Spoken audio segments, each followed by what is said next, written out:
മുത്തുനബി സല്ലല്ലാഹു അലൈഹി വസല്ലമ തങ്ങൾ കരളിൻ്റെ കഷ്ണമാണെന്ന് വിശേഷിപ്പിച്ച പുന്നാരപ്പൂമകൾ ഫാത്തിമ ബീബി റളിയല്ലാഹു അൻഹ വഫാത്തായ മാസമാണ് പ്രബലമായ അഭിപ്രായമനുസരിച്ച് റമളാൻ മാസം.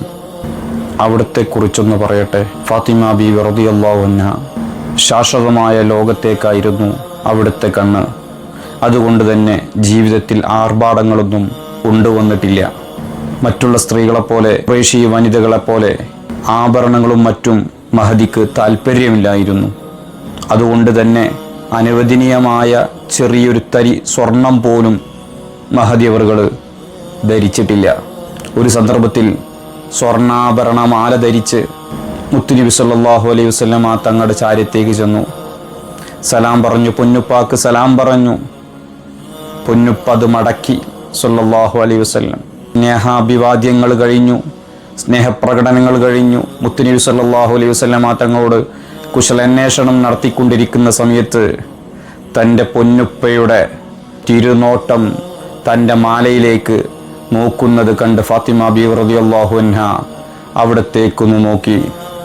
അപ്പോൾ ആ തിളങ്ങുന്ന പൂമുഖത്തിന് ചെറിയൊരു വാട്ടം വന്നു തുടങ്ങി. ചെറിയൊരു തിളക്കം കുറയുന്നതുപോലെ ഫാത്തിമ ബീവി റളിയല്ലാഹു അൻഹ ശരിക്കതിങ്ങനെ ശ്രദ്ധിച്ചു. വീണ്ടും വീണ്ടും തുടരെ എങ്ങനെ നോക്കുന്നത് കണ്ടപ്പോൾ നല്ല ബുദ്ധിമതിയാണ്, കുർമ്മ ബുദ്ധിയുള്ളവളാണ് ഫാത്തിമ ബീവി റളിയല്ലാഹു അൻഹ. അവിടുന്ന് മനസ്സിലാക്കി ഇതെൻ്റെ പൊന്നുപ്പക്ക് ഇഷ്ടമായിട്ടില്ല എന്ന്. മഹദി അവറുകൾ തീരുമാനിച്ചു ഈ മാല ഒഴിവാക്കാൻ. അങ്ങനെ ഫാത്തിമ ബീവി റളിയല്ലാഹു അൻഹ ഈ മാല കൊണ്ട് എന്തു ചെയ്യും എന്നുള്ള ചിന്തയിലാണ്, ആലോചനയിലാണ്. അവസാനം ചെന്നെത്തിയത് ഈ മാല കൊടുത്തൊരു അടിമയെ വാങ്ങിയാലോ എന്നാണ്.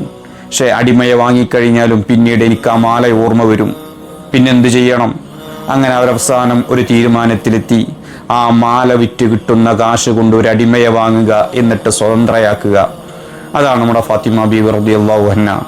അവിടത്തോടൊപ്പം ജന്നാത്തുൽ ഫിർദൗസിൽ നമ്മയെ നമുക്ക് വേണ്ടപ്പെട്ടവരും അല്ലാഹു ഒരുമിച്ച് കൂട്ടി തിരുമാറാവട്ടെ. അവിടത്തോടുള്ള മുഹബ്ബത്ത് അല്ലാഹു ഏറ്റി തിരുമാറാവട്ടെ. പ്രബലമായ അഭിപ്രായമനുസരിച്ച് റമളാനിലെ ഒരു തിങ്കളാഴ്ചയാണ് അവിടുന്ന് വഫാത്തായത് എന്നും അതല്ല ജമാദുൽ ആഖിർ 3-നാണെന്നും 10-നാണെന്നും ഒരഭിപ്രായമുണ്ട്. അല്ല റബീഉൽ ആഖിർ 13-നാണെന്നും റജബ് 21-നാണെന്നും അഭിപ്രായങ്ങൾ രേഖപ്പെടുത്തിയ പണ്ഡിതന്മാരുണ്ട്. ഏതായാലും പ്രബലമായ അഭിപ്രായം റമളാനിലാണ്. അല്ലാഹു സുബ്ഹാനഹു വ തആല അവിടത്തോടൊപ്പം സ്വർഗ്ഗത്തിൽ ഒരുമിച്ച് കൂടാൻ നമുക്ക് അല്ലാഹു ഭാഗ്യം നൽകുമാറാവട്ടെ. അവിടുന്ന് പഠിപ്പിച്ച സ്വലാത്താണ് അല്ലാഹുമ്മ സ്വല്ലി അലൻ നൂരി വ അഹ്ലിഹി. അതുകൊണ്ട് ആ സ്വലാത്ത് കഴിയുന്ന പരമാവധി അധികരിപ്പിക്കാൻ ശ്രമിക്കുക. അല്ലാഹു നമുക്ക് തൗഫീഖ് നൽകുമാറാവട്ടെ. ആമീൻ. വീണ്ടും കാണാം. അതുവരെ